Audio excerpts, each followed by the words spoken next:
And you're live.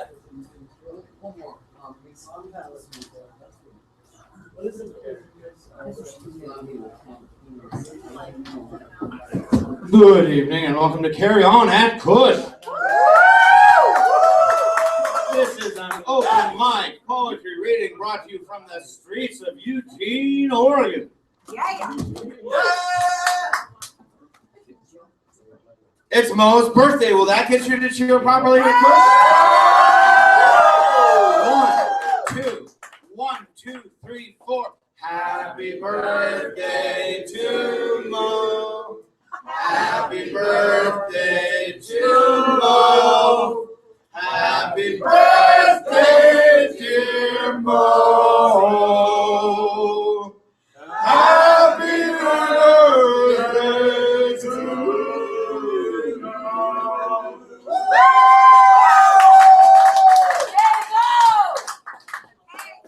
Yay, Mo.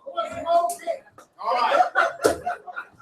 Now, some of you have heard tonight I've been challenged. Challenged. The old lion sitting minding the cubs has been challenged by a young thug. So, as is the old lion's wont, I must defend my territory. Yes. The challenger tonight will be Andrew, young Andrew. The referee will be James. Here's how it'll work, and then James will explain the rules in the... Get out of here. Both of you out of here.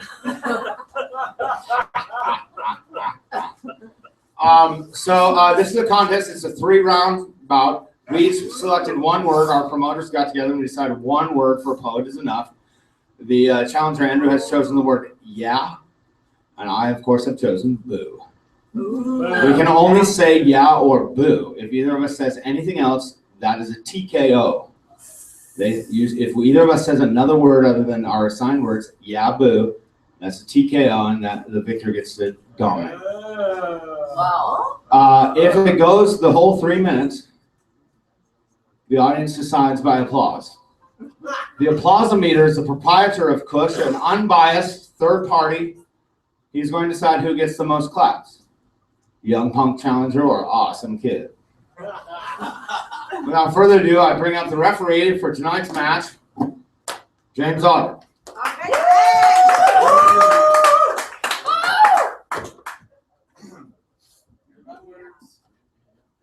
I've been prepared. The referee official script has been approved by both Andrew's people and my people.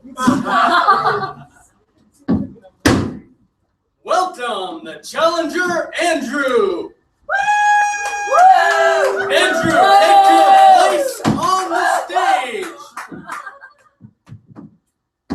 And now, the man with the plan, the heavyweight champion of all poetry he surveys. A man inspiring both love and fear. Kit Chell!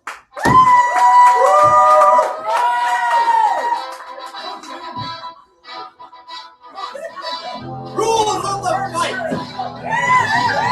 This is a one.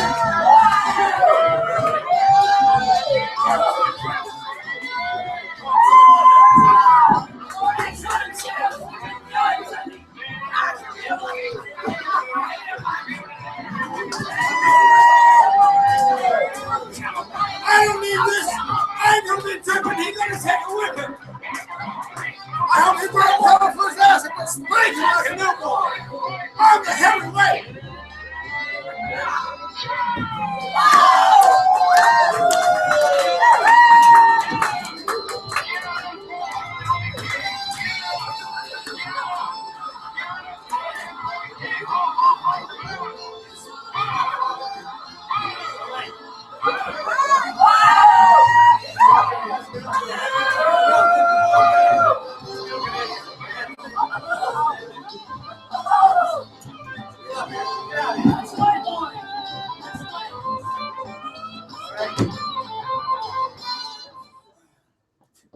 Okay. What the fuck? Rules of the fight. This is a one-word fight. Each fighter may only use their one word. Each fighter has selected the one word he will use. No spinning, no hitting, no kicking, no biting, no crying. Only your one word will be used. The challenger shall say, yeah. The undisputed, totally heavyweight, glorious dignity, inspiring delight of might, champion shall only say, boo. I want this to be a clean fight. No low blows. In fact, no matter how much this punk challenger microscopic vermin of a young poet wants to, there shall be no physical contact. Got that flea blighter, you loser, Andrew? This bout shall be 3 minutes in length. The winner will be decided by you, the audience. Your applause at the conclusion of the bout. Now you two come out swinging. Get ready to rumble. Game on. Go. Whoa!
That's it. Joshua to the stage, please. Oh my God. That was only a minute and a half. Yeah, I don't think that. All right, we all had a chance to hear our two fighters, yeah, and boo, boo and yeah, a whole lot there. Good fight, I liked it. Now I want to know, do you think the yeah Oh, dude. should take this champion's belt? Come on, Joe. Let's hear it for Andrew.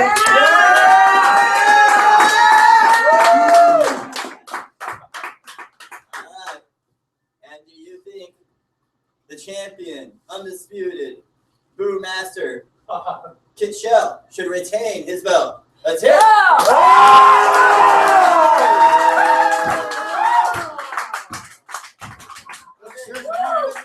Decision to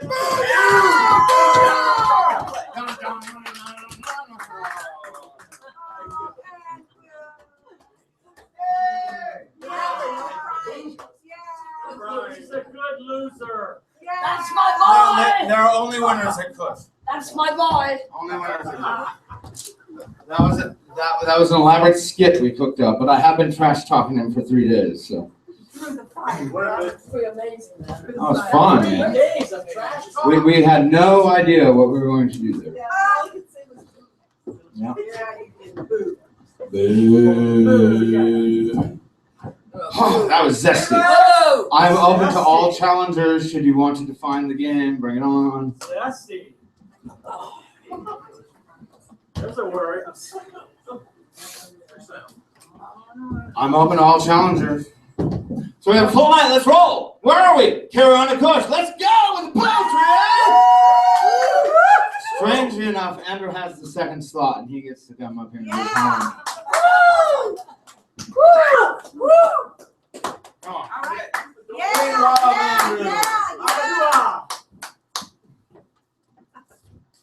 All right. Yes, your voice on. This poem is written on the bus today. It's called On Boo and Yeah. Oh yeah. That's awesome, man. There is yes and no and boo and yeah. And there are moments you wouldn't care if you lived past. And some of these can be horrible or these can be beautiful moments. But you always move past them and on to others.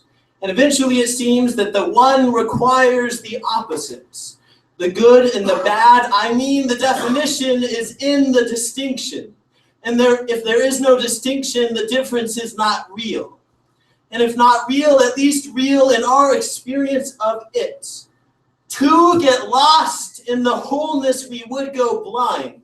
So we, delicate, place our fingers at the suicidal edge, where Nietzsche's demon that drove him mad came to him and said, a situation in which all that has been, is, or ever will be is unfalteringly predestined and fixed, and all the same things to be repeated over and over again. And what is the invitation? You can say yes or you can say no, but no seems to be a kind of boo. You see what we are really expressing here in primal monosyllabic grunts. Each of them expresses a real response, and anyone can have either of them, whichever they want. But there is this thing about the human constitution. It wants to live. It wants to say yes. It wants to shout yes at the top of its lungs, but it holds it in, waiting for a reason to do so. And because of this, some scream yes only a couple of times in their life. I did it once. At the top of a cliff, I almost died climbing. It is easy to do it at times like that. Yeah. We used to do it more when we were children as a sign of being excited. Now sometimes it is reserved for good sex or when someone is intoxicated. You know, children laugh several times more daily than adults. And though Paul warned the Corinthians not to be babes, Christ chided his disciples that until one becomes like a little child, they would not enter the kingdom of God. Did that mean the kingdom of God was ahead of us, or was it that we lost ourselves a few birthdays ago when in lack of our moment-to-moment wonder, we felt the need to express our disapproval about anything? And that is why we must be born again. That primordial yeah within us made us take our first breath. And then we said yeah to food, and yeah to family, and yeah to friends, and yeah to love. And contrary to classroom advice, yeah to drugs. And the yeah must be resurrected like the caught, crucified, and engorged again. Erect a monument to all that is contrary to your demeanor. The approval of the one requires what is disapproved of to be defined. So if you approve of anything, you approve of everything. It does not matter what happened to you when you were a kid. You approve of it. It does not matter what tragedies have been experienced. You approve of them. Nothing without everything. The web of this existence is placed so tied intricately, tightly together. No wonder life can get sticky. Why does the black widow eat her mate? For a male black widow, you have to accept that fucking may be your last good memory. For a person, we have to accept the world this way before we ever find the answer to why. To insult one piece of the handiwork is to insult it all. That's the kind of splatter painter God is. Don't read too much into it, but don't get enough out of it. There are patterns and synchronicity when you tilt your head from a certain point of view. Look, there, pristine, standing above anything good or bad we could say. Most of it is mystery and dark matter, and that's the beautiful thing. How full we can get when we have eaten so little, so we know we will never starve. The endless Whitman-esque procession waltzes up and shows you past, present, and future at once, all at once. And it is then that Whitman lets out his barbaric yawp over the roofs of the world, cackling like a maniac in my heart. Yeah, and he breathes and doesn't choke and ohms that yeah like it's a fucking religious practice. Yeah, it really is when you find yourself saying yeah to the good to your individual nature enough. Yeah is a kind of self-devotion which requires that you not renounce the bliss of the right amount of personal enlightenment. Yeah-ing, which allows you to thrust yourself wide, separating a veil where the soul sits residing, and say yes to it, and say yes to it, and say yes to it. To the yeah of the soul, saying yeah to the body, saying yeah to the world, saying yeah to him, and yeah to her, saying yeah. The universe had to drone into existence with a consenting yeah. Yeah. There is no rape in physics. Self-awareness is what tripped this up. The heart doesn't boo one beat. Go! The penis lifts with a salute to the world, looks you in the face, grins and says, yeah!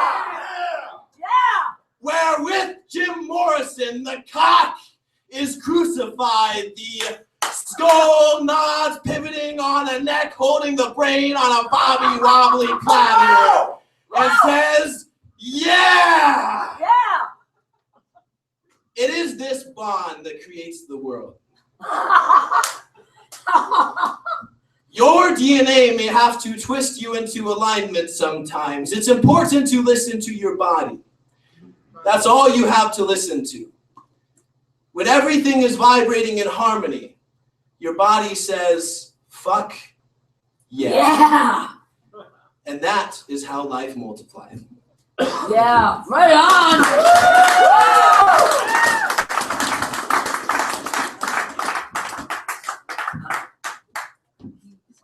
Very classy. I'm serious. That was classy. I guess my response would be a quote from Jim Morrison. You want to see my cock? No, son, right here. No, we don't do that. We're on YouTube, did I mean? Not really, kid. I know. So yeah, right? Yeah. Good. Yeah. Good job. Yeah. One more announcement, then we're into the thick of it. January 9th, Friday at 8 o'clock will be my jazz poetry epic called Hard Knock Skin. It's a 55-minute live performance piece. It's told in free verse, 2 voices, male, female, upright bass, and flute. Full production here at 9. At 8, we have a band opening for us with Jack Niederman, my bassist in the show, and Benjamin Crandall, awesome sax player. They've got a 6-piece unit, including an MC. It's jazz, fusion, hip hop. It's their first gig. If they dreamed it up, it's going to be awesome. That's at 8. Then we go on at 9. It's $3 to $5 sliding scale. No one turned away for lack of money. You ain't got no money, honey. Come see the show. We won't turn you away. Don't go. It's an awesome show. That's right. It's gotten better here. All right, moving into the night. Birthday girl herself. I'm going to fall. Yeah, I know. See what I did? Oh, come on, Mom. Go to the stage, please. Right. Oh, I know.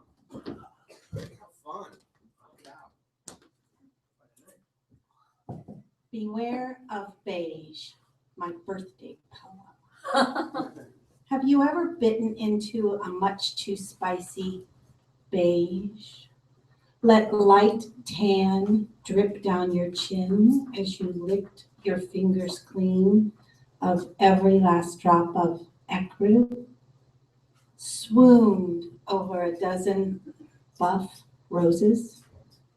Lusted to own, even for one day, a bright beige Ferrari. Paused, a glass of scarlet wine precariously balanced in your hand, buzzed and languid atop the hood of your car, anticipating a sepia sunset? I think not. Beige is a mute, a mime, way under the radar. Beige is all the colors of settling, wrapped into one thick, monotonous wad of paste. Beige is the absence of, the cellophane that wraps itself around a predictable life. I've lived beige, cement, oatmeal, and khaki beige. I'm a white, middle-class, middle-aged woman. Boy, can I ever do beige. Until I could produce a profound snowblindedness by simply closing my eyes, I have been a colorless cliche. I've decided I don't any longer want to be swaddled, albeit ever so safely, in the white linen cotton cocoon of contentment. Instead, I want to burst like a satin indigo grape which squirts its juices when bitten into. I want to shriek the pungent cries of blood oranges and citrus membranes, the primal abandon of the earth's vibrant colors, screaming as their skins are peeled. Oh, God. I want layers to strip away, to start with primary colors, red, blue, yellow, that blend, to green and purple and orange. Then, as the marble out of control rolls off a slanted table, to rush to fuchsia, chartreuse, cerulean, explosion that builds on explosion. That is the way I want to live. Can I do beige? Like I said, beige is sleepwalking through my life. But beige has never really been my color. It washes me out. I fade in beige, background beige, invisible beige. All you can see are my swollen eyes, beige. No, I don't want to wear purple when I'm old or join a red hat society, but I understand the compulsion. I and my sisters of a certain age, I think, want to live, to love, to see and be seen, to be touched in ways that ignite brilliant technicolor responses, neon even, if truth be told, sparklers, firework flashes, sprays of color are the pulse of life. Beige is me, dead. Whoa!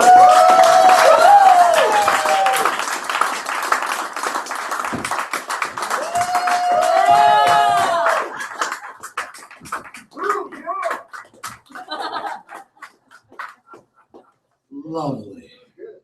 Lovely. Awesome. Heather. Get in the poetry slot, Heather. Come on up. Heather's been here before. Come on, what's up? You sleeping?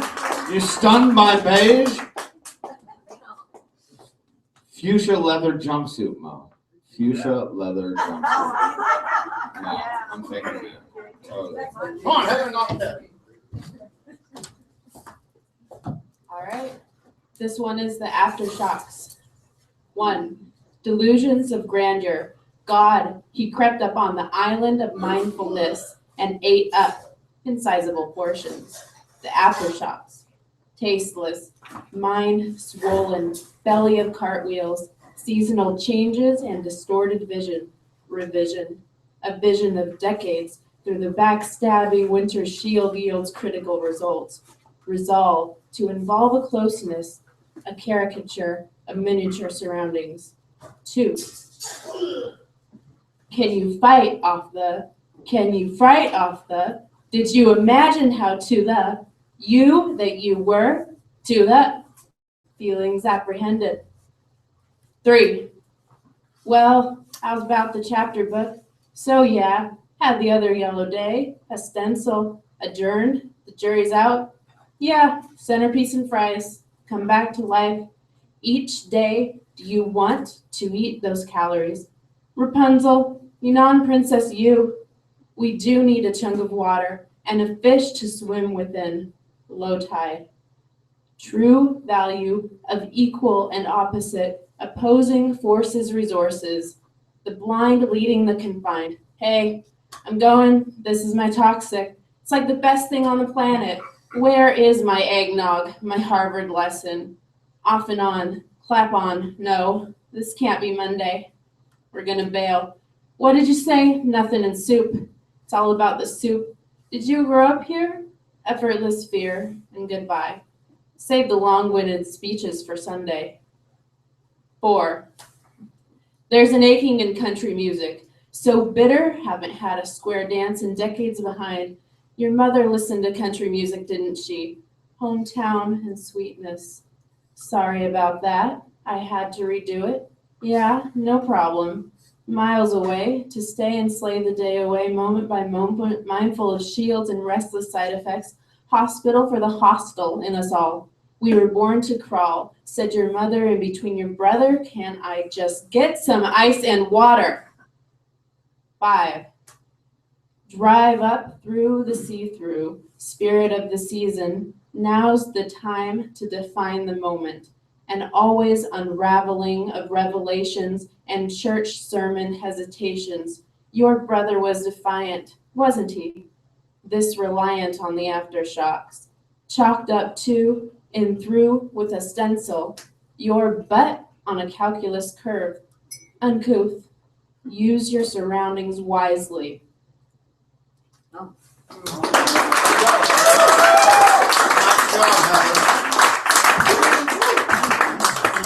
And I've identified the 2 themes tonight already. Have you? Yes. Yes. All right. So that's the game. Usually by the 3rd, 4th poet, you can identify the 2 DNA strains of the poetry. Joe, haven't seen you in ages. Hey, Joe. Come on up here, Joe. Oh, Joe. Oh, you never know.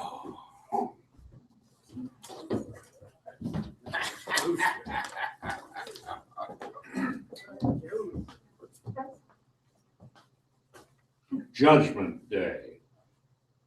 I am sitting outside a cafe nursing a cloudy pint of ale. Yeah. Thank you. Catching an occasional flash of the Florida-shaped mole writhing at the next table on a girl's back. When I begin to overhear beside me the velvet sales pitch of a zealous Christian dressed in khaki and pastel to his sullen teenage friend. The evangelist tries to show this boy that a fiery judgment day is imminent, that all would burn except the just, and that this could come to pass next week, next month, and certainly before the perfect lay this adolescent sinner is hoping for. This conversation fits so well in the counterpoint with the chat, desperate and giggles and conspiracy between the mole girl and her bosom friend. They croak and look about like pigeons as they go on about an imminent drive to the beach in the boyfriend's sexual Toyota pickup. Bored with my flattening drink, I let my nasty frame of mind surround a picture of this big-wheeled Toyota, hilariously bumping along the beach dunes, the wild vibrations zinging, stinging mole girl's slick and odorless vagina, then stopping mid-air like a glowing plasma picture before it vaporizes with a scream. I smile. It seems the kindest thing to do. But wait, I think, there's more. More vengeance to be savored in this final beatific vision. So many happy dooms to think about, e.g., the flaming final breath of the manic Doberman trotting towards me, its tongue lathering, its nose running, its ears trussed with bloody popsicle sticks as it drags its owner to the park for a crap. Wonderful. Or the sizzling finale of those chiseled, meaty muscles lumbering along across the street on yon tattooed bodybuilder, with his legs spread like outriggers and his arms hanging at acute angles from the torso erupting from his black tank top. Superb. My mind now races to better, much more worthy things, to the sooty deposit left of a business quartet, their lips pursed like nervous sphincters as they drive down the 10th fairway in their golfing cart, to the steaming embers of a fraternity house, any snot-walled one will do, to the crater left by an explosive kiss-off of a men's boutique, to the snuffing of a white convertible at a stoplight just as the ramp is reaching 100 decibels. Cool. And oh, all those wonderfully expressive smart-ass t-shirts, all disappearing at once, just microseconds before the breasts underneath become super well done. I gasp. But now the delightful pictures accelerate past my glazing eyes, each one ending in a flash of light, a wisp of smoke, rows and rows of chocolate chip scones and jalapeno bagels, pizzas insulted with pineapple and bacon, racks of blush wine, truckloads of light beer, mountains of soft brown drinks, thousands of waitresses in mid-pronouncing of the word beverage. Oh, how succulent. Yeah. Boom, boom, boom go the cars that pray the rosary, the cars that saw Billy Graham, the cars that boycott, the cars that buy, while in the background is the constant crackling of personalized license plates exploding like popcorn. Exquisite. Now it is the righteous turn of the shops that sell big, cuddly toys. The shops that specialize in paper products. The shops that sell baseball caps with a logo of your own design. And of course, baseball caps themselves, baseball caps alone, baseball caps with heads inside. Baseball caps all lined up in the back window of a black Camaro, all shrinking, melting, flaming in their lovely wickedness, then drifting away in an instant. I have to stand and readjust my trousers. Now I become more expansive. I see destroyed defining institutions of our culture. Poof! There goes a pet grooming salon. Poof! A video arcade. Poof! A sugar-free, non-fat, frozen yogurt cart. My God, I'm certainly thinking of getting back into this religion business. Ah, yes. Yes, to salivate to this glorious vision of Judgment Day.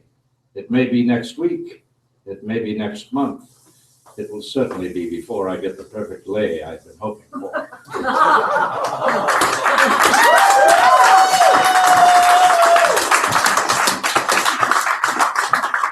Born yesterday. This morning, I will watch the change go by my window. Changed earth, changed air, fire, water, new trees and the dogs beside them, new facing people walking differently. My room is altered in some way. Books I've loved are yellowed and awry. The dusty shelves want new libraries. The furniture is of other color and the walls.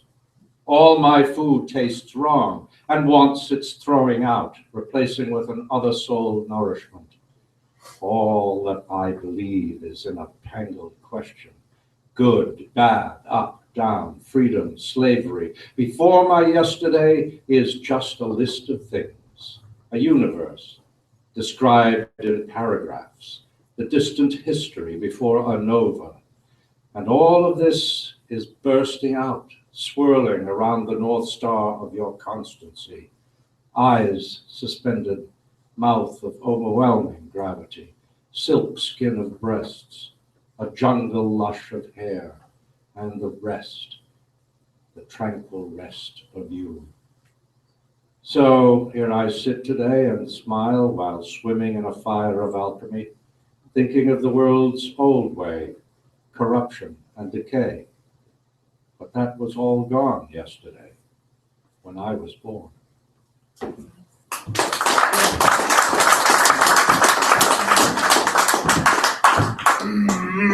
Good. I love poetry. It tastes so good. Porky, get up here and give it your special crackle. Porcupine, I'm shorting a porky.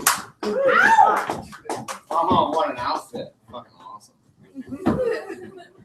Porky's like what everyone calls me. Like Porcupine is like my surname. It's like my father.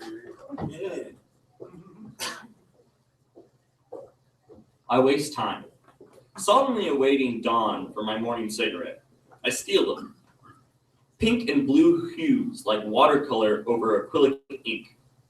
I think how much I relate to Hunter S. Thompson. How I even look like him. Am I a possible version of him? I relate so much to him all the time.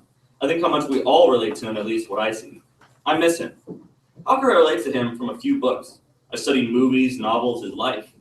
I think all the books I need to read. Blue-tinted hunchback blinds himself, decrypting false conversations. The tittle-tattle under-trolls giggle and read his notes. Ah, fuck! The CIA will be pleased. Just don't let them get on your ass. You perverted, inverted flunky. Absent gods all know that no one is here to save you now. Who needs the scumbag-looking twat snuffers? I got guts and glory painted on these two stainless steel M2049 light machine guns that are slung over my shoulders. My white knuckle coma grip steadies these bad boys to hell like a strong torpedo of malcontent implosion. I just might give everyone in this room the finger. I'm still just another one of these drug fiends. I'm just tripping too hard and thug life is dissing my vibe. I'm a derivative of an asshole, and my solo album isn't selling to jean suits. So I say just let it out. All out. It's better that way. Gutso's got some truth, sweetheart. Hell, I remember my faults, so I don't need to remind you. Shit, maybe you'll cut me some slack when I say I know I'm better than half the fucks I met. They have valor and honor of their own. Cruelty's just too far. I won't let you take a part away from me. I won't change where I'm going. The gas pumped into the piston of our rides. I stole lines. I said differently because that's life sometimes. Accept it. It's your job. Accept it. Accept.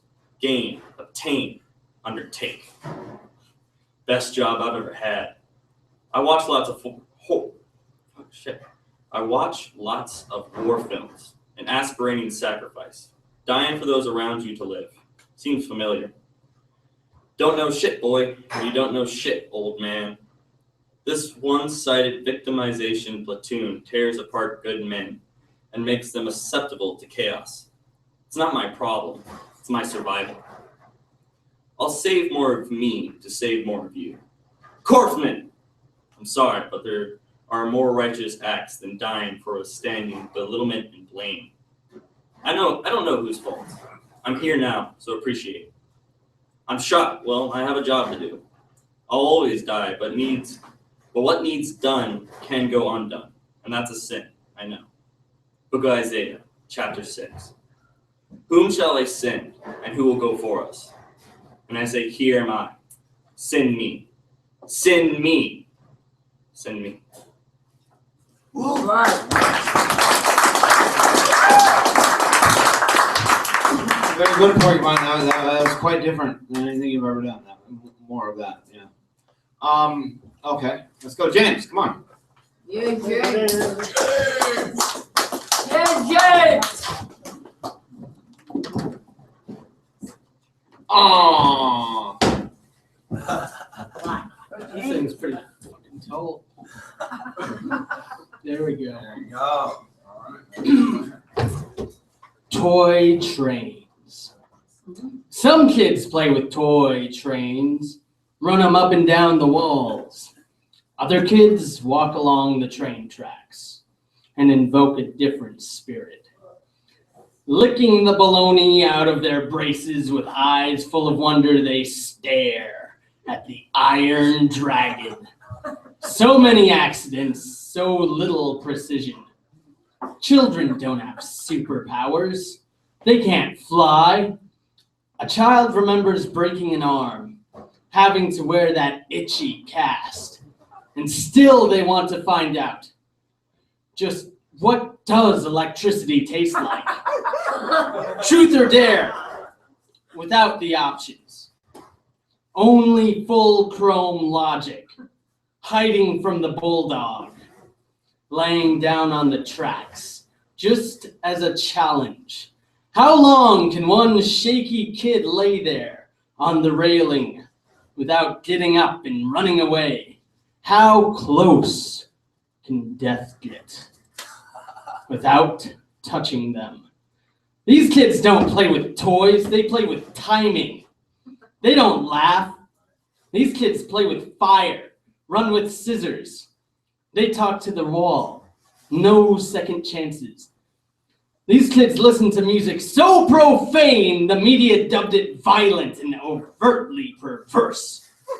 Not fit for human ears. Music that could take the blame for what rejected, taunted kids like this do under pressure. There are kids only allowed to watch Disney Channel, sheltered from real life, and then kicked out at 18 to forage for jobs and crappy housing. Kids who set off firecrackers during long car rides. The picket signs say, children have a right to life, but not a good one. Have a seat on old St. Nick's lap. Ask him for those 2 front teeth back. Tell him they want their parents to stop screaming like workaholic banshees suffering through every other paycheck. Or they could ask for a brand spanking new set of Legos, because either way, they're not getting any of it. Reality is, maybe some parents can afford to splurge on their kids, but not all of them. So stop with the expectations. Quit it with these silly, greedy, stingy thoughts. Because Christmas is just another day of the week for most adults. Kids who play on the train track see the same train whenever they close their eyes. It's not the Polar Express, it's the coal train. Coal mines must be where all the bad kids have to work year-round. Life's just not that simple. Ice crystals hang on to dust. Glowy-eyed children wait to see if school's canceled. If the power's out on every street in your neighborhood, school better be canceled. If the pipes are frozen, light all those candles up. Sub-Zero will always freeze Reptile. Scorpion will tear out his spine. Pray with all your youthful piousness. Oh, Tannenbaum, oh, Tannenbaum. No! Not Tannenbaum! There has to be something else to combust in the name of sub-temperate survival. Not the King James Bible. Mayhaps those free Mormon ones. Of course not. It has to be the tree. Burning Bibles on Christmas is like carrying an American flagpole around on a mountaintop in a lightning storm in the middle of a revolt. Secretly, it is kind of punk rock. The dictionary is a larger book to burn, and no miracle. Power's still off. Christmas canceled, trees on fire, presents melted, material pleasure smolders in the family room. Good behavior, bad behavior, snowpocalypse always wins. Merry Christmas, Kwanzaa, Hana Montanica, and a slappy New Year.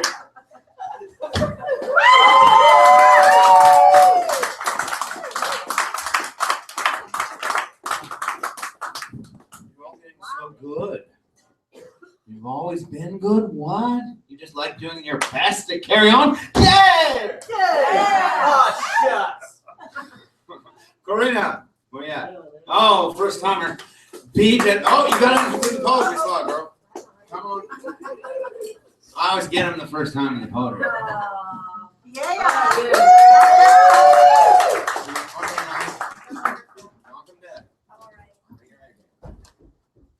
This I am about to read may not be what you expect as you sit there in your seats, dark eyes mingling playfully, poised and waiting for what I may say.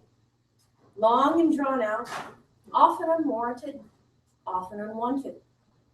But within it lies a style all to its own, and no two people go about it quite the same. Still we say, get along with it already. We haven't got all night. The coffee will quit working eventually. Time is running out. But where is it going? Not into our coffee cups, the great jagged guards that circle 12 twice daily. Don't give a damn. Their trotting is mindless. We make time, we take time. We sip it every morning and piss it away every night. And still you might be thinking, what's it she's saying to us? So without further ado, I've given you my preface.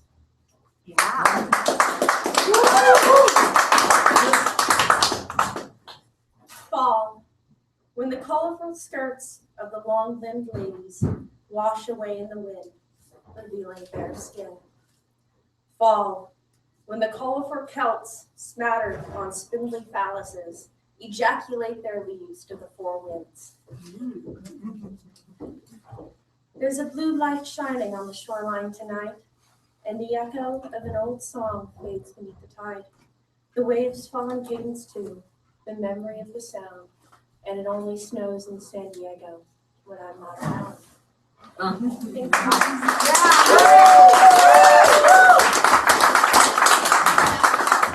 No, you may exit free, a free soul. If you get on this stage and say ejaculates, you can go wherever the hell you want.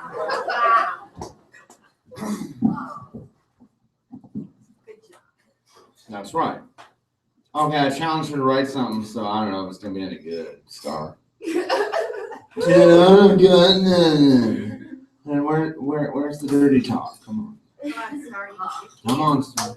Hey, Star! Uh-oh, she said she got me. Uh-oh. You might want to hold your hand over your children's eyes. Talking to the mic, folks. This is called Why Am I Old Fashioned If I Was Born in the 90s? Say you're not personal, but you won't shut up about people. Started your own religion and I'm camping in the steeple. Home-embedded mind control, consistent public voice patrol, using the trust of humans to be the puppet master. The occupants of distraction moves us humans faster. Offer poisons to kill us slowly, written off as humans plastered. Trick the fault as domestic, calling dad a bastard. But what do you think made him that way? With so much fight and nothing to say? Mom gave up and broke away, left the first kid with bills to pay. Forced to believe we must be a shattered home society, that us as an age always need to fight for our sobriety. Drugs are said bad, so much so that us as a people think the drugs know what our leaders have been hiding, and it's just ourselves that we've been finding. And we withheld from so many answers, the only thing that comforts me is something called Tiny Dancer.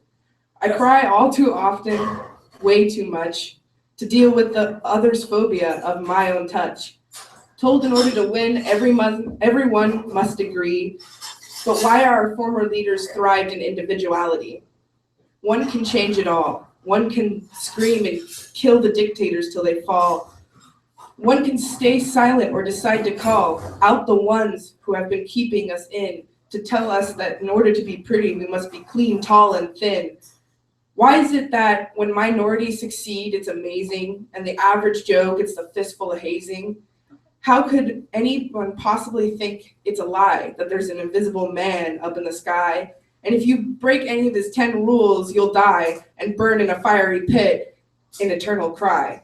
I think it's rather funny that all religion needs its money, when they're told not to overvalue material possession, that when we've wronged a stranger, is the only one that can hear our confession. Why can't we believe in what's in sight? The collar our chosen trainers gave us is rather tight. So just remember, you're my only member. Who the fuck am I talking to? Shh, baby, it's you. Really? Really? So you're saying that I have 100% control over my own living, that if we cease taking and just start giving, that there's hope to fix our space. Well, why didn't we do that in the first place? All right.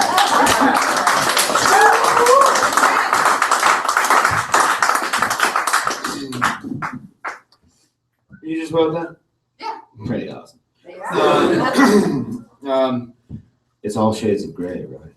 I don't know. Stand up. It's a 7th-inning stretch. Reach for the sky. Oh, I love it.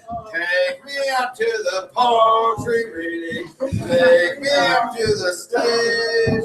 Give me a microphone and some smackdown. Sit down and shut up. You will have to parlez-vous français for our next reader. I'm going to mock her before she gets up here. Come on, a first-timer from France. Really? Manon. Welcome to the poetry slot, Crunchy.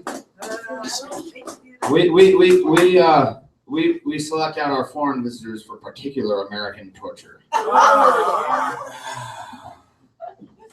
Express yourself. That's kind of creepy. I know, right? It is. It is. Totally. I agree with you 100 totally fucking %. It's creepy as shit. Hi, everyone.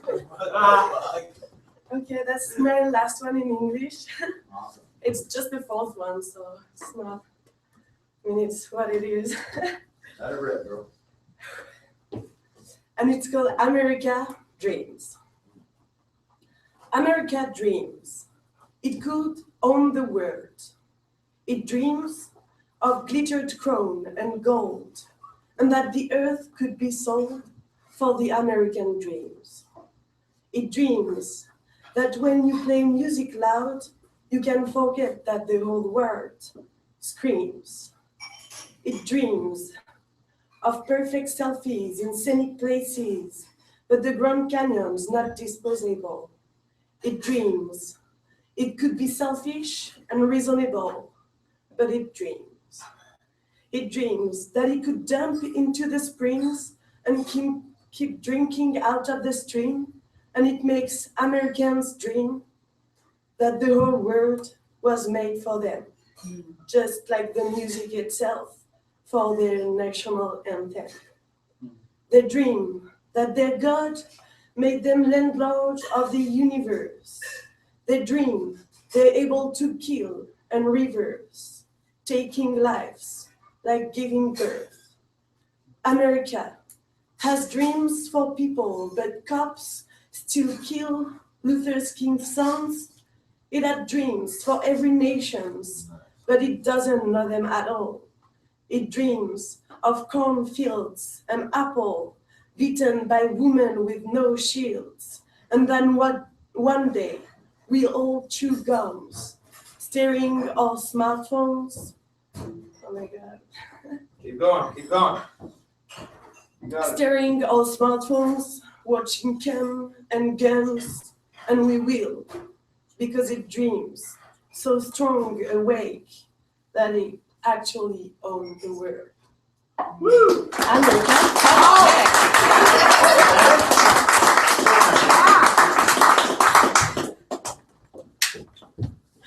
Welcome to America!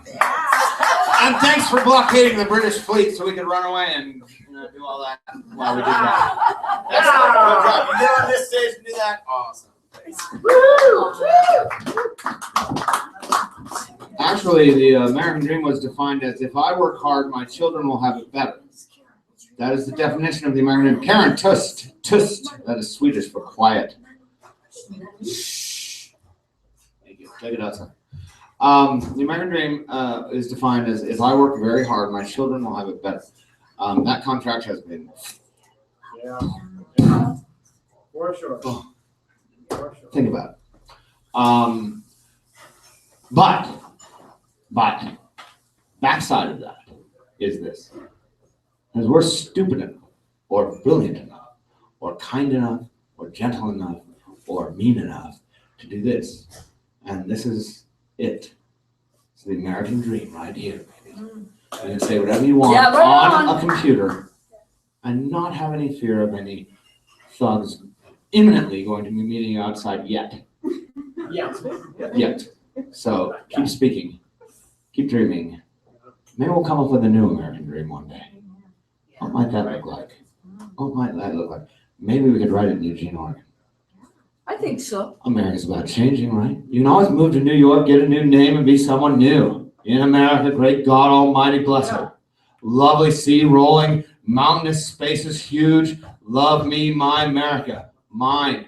Thank you. Yours too. Personal space.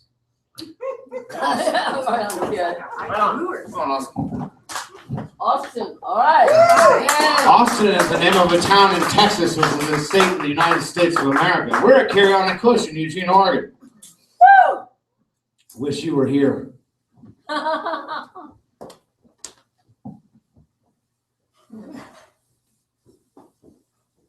Funny as it is to claim, I often need a biochemical intermediate in the morning to keep from falling into a trance over the smell of your face. Nice.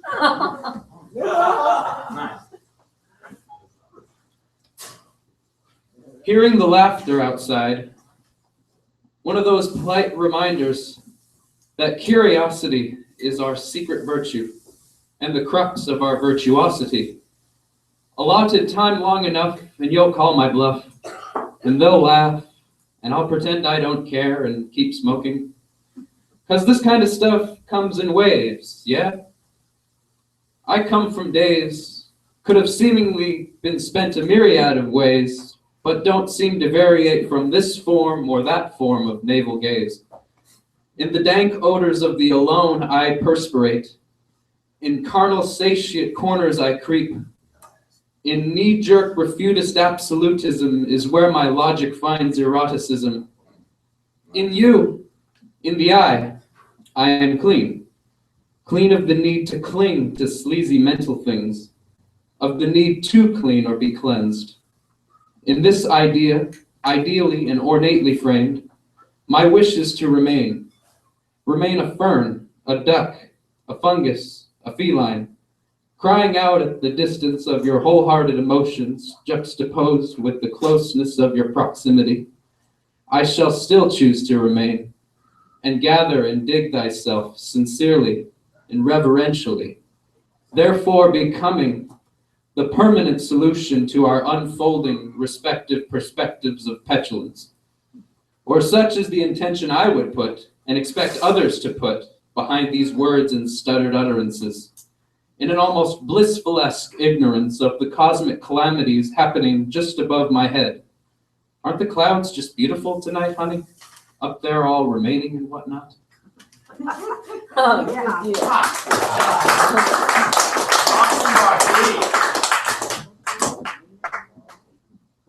Oh, won't you wallow these weary hours away with me? In a waft of coffee beans and minor key melody memories of our faux future, our knotty-headed nostalgia of now, our long-winded chasms on dead chauvinists' enthusiasms, or our apathetic appropriations of Sunday Satnam stylizations, the all-too-easy jealousy for flowers, dimensions, seen by most only in acrylic on canvas, the knowing that it's okay once we affirm that visualization is the key to everything.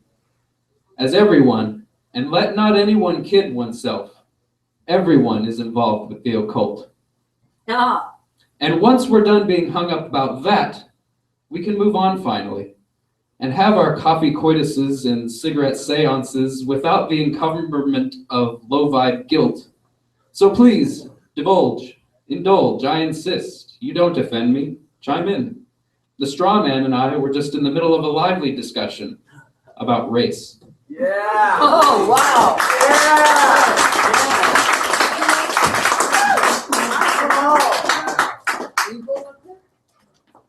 Yes, she is, Karen. Calm down. I'm jacking my list. Calm down. Are you going up? No. Yes, mine is coming up. Yay! Come on! What am I going to do with Karen? Awesome, Renee. Mana, welcome back. Come on, knock it up. Then we got Steven, then we got two more. A beam of pure yin yang traveling through my dream about Jesus. Jesus says lately he's on earth, working mainly as a mental, emotional construction. He dwells in the collective mind, see as a wave potential anyone can call on, and as an accessible, downloadable love app program. Jesus is more relevant than ever. Jesus is saying, I'm everyone. Everyone is perfect. Everyone is already an ascended master. We are all our own phenotypically procured prototypes of Yeshua, time-traveling light of stars, burning as past self mandala is burning as the resplendent now self candelabra, burning as the triangular Tetris masters of our future self Sri Yantras. Past, present, future, we, ancients, parents, children, life in the 3D, 4D hologram. My experience is all I choose, I design for self-actualization. These holographic parameters I programmed in, just like RPG video game playing. What, Jesus? Are you real, Jesus? Are you serious? Jesus' response is to show Dreamy a legendary mirror that takes any viewer on a journey to see the self clearer. The mirror is reciting a poem entitled On Self-Improvement. On self-improvement. The shadow gift is everywhere. Within. Sunflowers grin in the grass of your green gradient human being signature. Soul squeeze radiance glittering in orbit around internal sunny domes of pleasure. You're sculpting dreams from a summer home of honeycomb, hexagonal heart squeezed chambers. Self-proclaimed hydrophiliac, always 'cause salt water is what this bio-vessel's made of. Nymphomaniacal, night lily-dwelling river fairies casting origami spells from inside the phosphorescent light orbs within your body's sacred million cells. Millions of micro-magic power wells making you human and extra human and alike others and totally unlike any other. This is you as I see you, and I am the mirror that shows beings to themselves, not as they are existing currently somewhere in time as some figment, but as they exist always in analogical time, quantum, no time, no attachment. As a mirror, I am the perfected process of eternal osmosis of a black oleander, pollinating white prayers atop a clear crystal soul shelf. I am the portal into deliciously aphrodisiacal realms of perfect mental and emotional health. Oh, that wealth of wealths. How the self longs to fix itself. The teenager in the psych ward looks in the mirror. Multiple diagnosis, obsessive compulsive anxiety disorder compounded with manic depressive cyclical psychosis, autistic and addictive and self-harming tendencies, recovery prognosis statistically shady. How the self longs to fix itself. The self, the amnesiacal self, meanders into the self-help section of every bookstore, making lists on New Year's Eve titled self-improvement, wielding psychological scissors and stabbing within, trying to cut out the bad parts. Self-rejection is always a hurting of your own heart, trying to edit the shadow out of Pandora's box, the great Sleeping Beauty paradox, looking for a savior from outside to awaken the slumbering perfection that you so want. You're already a black oleander, pollinating white prayers, atop a clear crystal soul shelf. The shadow, once alchemized to its exalted state, becomes your greatest gift. So speaks Pandora's box. So speaks the mentally ill teenager who becomes the world's next great psychotherapist. Rhythm and blues dragon, exalted shadow formed being. The shadow gift is everywhere. At this point in my dream, a pure beam of yin yang comes traveling on in, singing, I'm solar, I'm lunar, I'm magnetic, and I'm electric, I'm human, and I'm star particles elucidating emotions, proto-elysiums of some core, spiritual euphoria. I'm the golden spectrum of a fully androgynous fucking human aura, angelic expansive vision, lightning quick beyond speed, instantaneous apparition, direct downloads from divinity daily. I am instant communication. I am the micro to macro communion reunion. Like the sunbeam, I am everywhere, simultaneously reaching, touching multivariable positions across the whole global spectrum. Solar soul, golden sweet energy transmissions, and moon-faced confessions. I am liquid mother, liquid father, traveling through your dream about Jesus. I am the flagship of archetypal mother-father consciousness. I am hugging all the world's abandoned orphans. I'm a visible white dog wandering each earth's season, stoic hearted without reason. White frolic amongst wildflower, I'm a white traveler whooshing across green summer waters. I, white pilgrim moonbeaming through falling auburn music. I, white paw prints in an even wider snowscapes, sublime sun-time glint. I am an invisible black cat in a perpetual night realm of seasonless psychism, woven in the magenta black threads of sundown aphorisms. This is the land where all crystalline felines know how to please themselves, first and foremost remembering that fine feeling. Feline perspective is all cats know, like Jesus knows that they are already perfect. Rhythm and blues dragon, exalted shadow form being. The shadow gift is everywhere.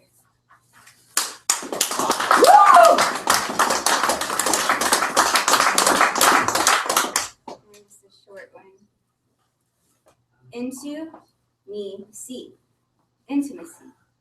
Into me see. Maybe waves of tongue and tantra, maybe touch that blossoms tarantula euphoria, maybe this, maybe that, but always see into me. All right.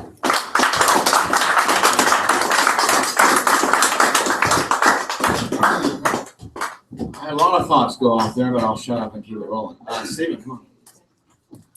All right, Steven! Surprised you didn't mind. You held his tongue. Okay. So, a couple of poems about what we all do, write and recite. This one is from my book, Wildweed. It's called The Edge of Things. Here I sit on the edge of things, afraid to walk near the sun, blown by the great hand of destiny, yearning for dreams yet begun. Out from the sky comes the blue light of love, shining like all that could be, strikes me awake for the first time in ages, reminds me of what I can see, reminds me I sing for the ones still in cages, convey bits and pieces that come out in stages, and play to an audience fraught with despair, to shine some hope down through the darkness they share. I'm sitting here perched on the edge of things. You wait for me to recite. Born from the image of feelings I've known or gathered from dreams in the night. You gaze in my eyes with the sadness of tears for the lovers of love who still fall, while I sing you the tales of the true ones in time, who, knowing their fate, still risk all. Reminds me I sing for the ones still in cages, convey bits and pieces that come out in stages, and play to an audience fraught with despair, to shine some hope down through the darkness they share. Here I sit on the edge of things, daring to walk near the sun, blown by the great hand of destiny, loving the dreams I've begun. All right. And this is from my book, from my other book, Black Tights. This is called The Gypsy Riders. Gypsy riders on the wavelength spin their hearts upon the page. Freedom riders of the future ride the magic language waves. You can see them pour their hearts out on the net around the world, spreading images of truth, inspiration unfurled. Do you doubt the dreams you've made as the muse designs you? Do you find your soul's been braved as the verse reminds you? You roam the world with your word song. Imagination is where you belong. You land to lend a helpful pen, then roam to do it again. Gypsy riders on the wavelength, spin your hearts upon the page. freedom riders of the future, ride the magic language waves. All right.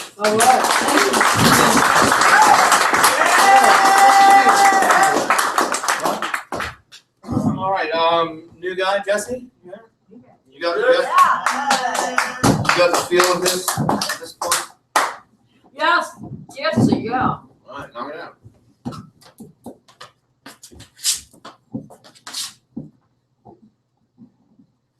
Thank you. This is called Payne's Manifesto.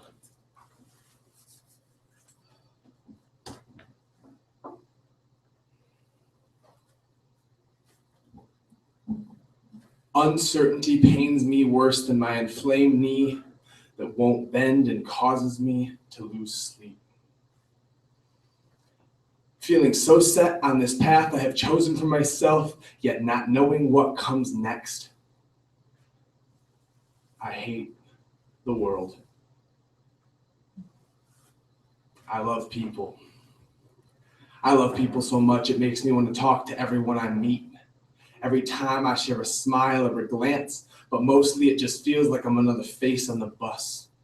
Stuck, floating on this egg carton down a giant trash river that we continuously vomit the leftover remains of what we fill our judgments and insecurities with, and all I have is my farts and my breath to propel me towards whatever I choose to call my dreams.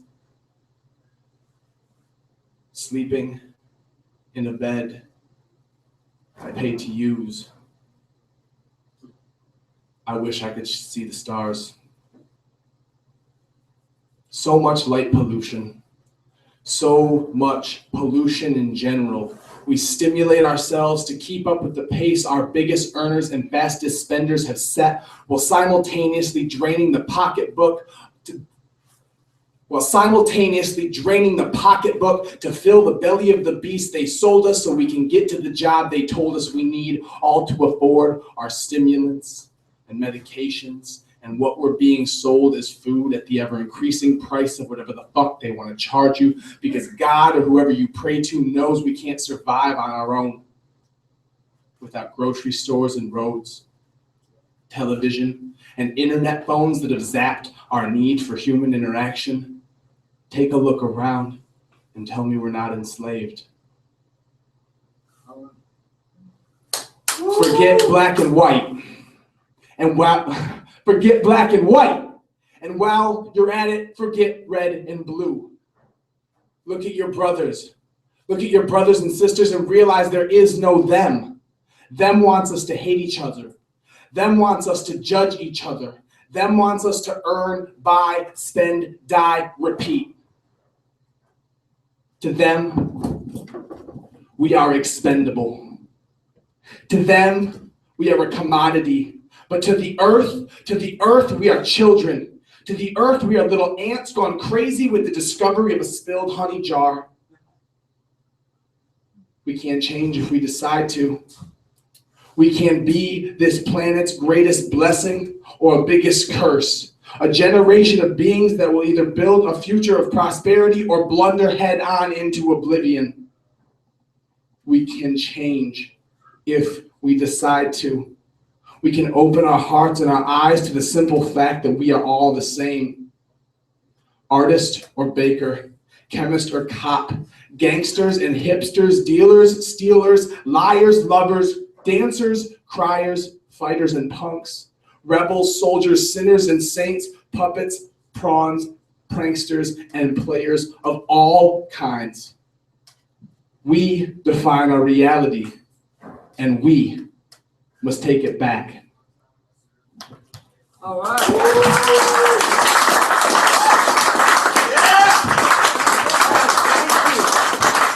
Thank you guys.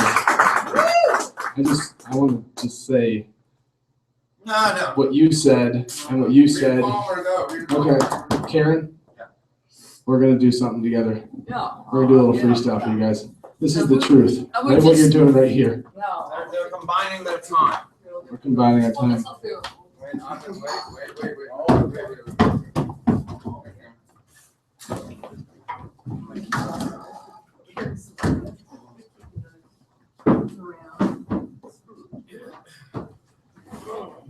we are prepared for just such an occurrence. I think we're gonna do one mic though because we're gonna pass it back and forth so we can follow each other. You don't want, if you could have 2 ice cream cones or 1 ice cream cone. It's not ice cream. It's not ice cream. So we're not doing Kiki, what was her name? And Elton John. Or anything like that. Suddenly it became frozen yogurt. I don't want that. You want? I thought so. I'll take it. Yeah. Cheers. So, we're going to do something that's totally spontaneous. And we just met each other this evening. And this is Jesse, I'm Karen. Okay. I'm from Michigan, by the way, too. Sorry, I'm a What? traveler of the world, just like you were saying. I was trying to say that, but you guys are awesome, and I love you, and thank you for having us, and thank you for doing this. Yeah. Well, I love you guys. And I happy love you birthday, too. Mo. Happy So birthday, here we- Mo. Yeah, here we go. I'm going to start, please. The rendition that you played of my life, you stole with a fever I cannot tame. I breathed in and lost myself. I opened up, and a new part of me was ripped away. Your heart was a lost and angry book that stood along the brook and tiptoed through my life. But I babbled, and I found a rock to run around. I found an eddy to exist within. I took myself out of the frame. I brought myself into the light and was born again. The bath of reality, so transparent, so figuratively speaking, unreal. The dance of it, the skin of it, this light of which you are, that reflects solely in my eyes.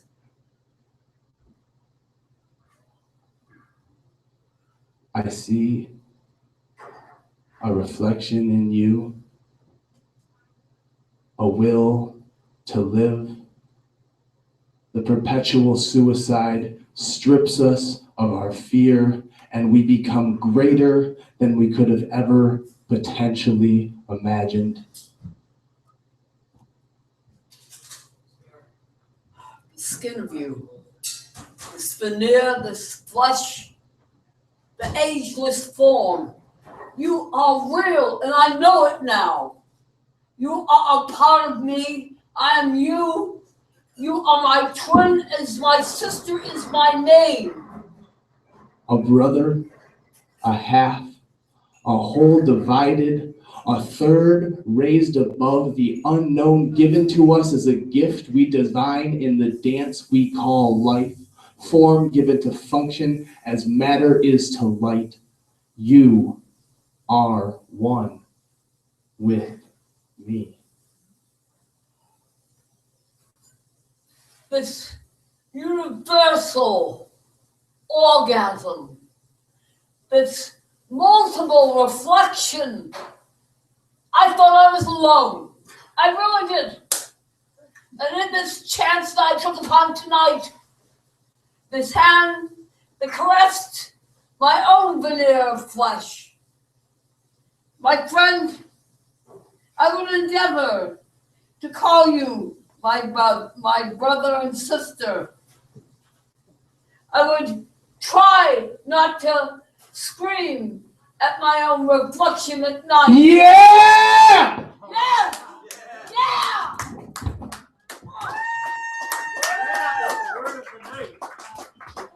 Awesome, and with that. Awesome. Thank you, guys.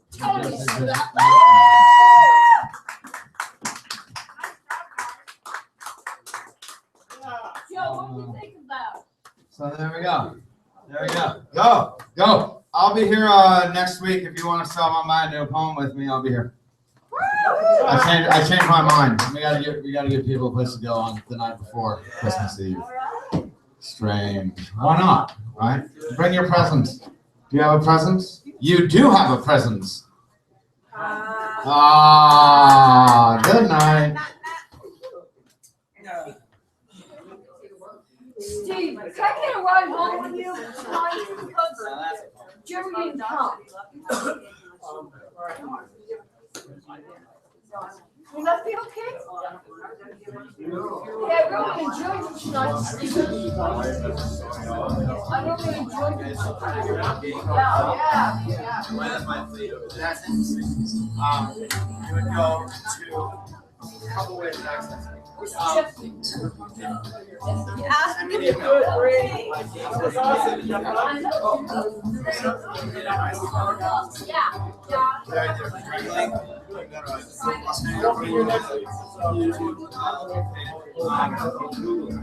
Yeah, they're all run.